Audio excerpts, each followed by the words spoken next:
Мындай жигиттерибиz бар, мындай кыздарыбыз бар, мындай кыздар тарбиялаган аталар бар.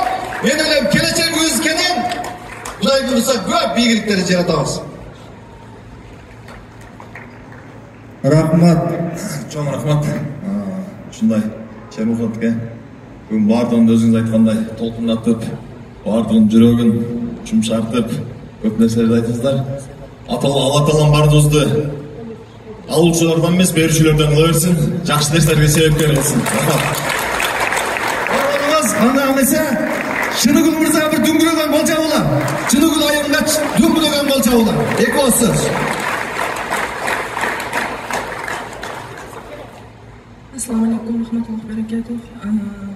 Биринчиден Аллах Таалага чексиз мактоо жана шүгүрлөр болсун. Анткени пайгамбарыбызга саллаллаху алейхи ва салламга салам салаваттар болсун. Пендеге разы болбогон Аллахка разы болбойт дейт.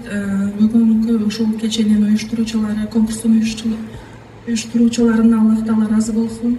Бирөөлөрдүн умрага баруусуна, автоунаа болуп калуусуна себепчи болуп жатасыздар. Бул эмгегиңиздер үчүн Аллах Таала соону эселеп берсин.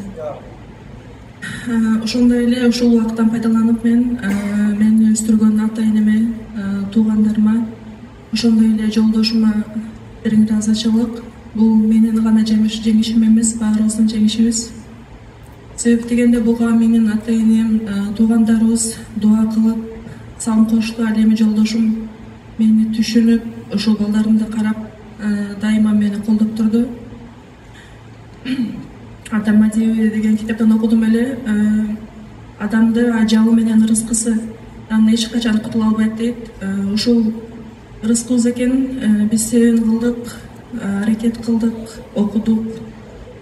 Ушул рызкыны берген Аллах Таалага чексиз мактоолуу жана шүгүрлөр болсун. Рахмат.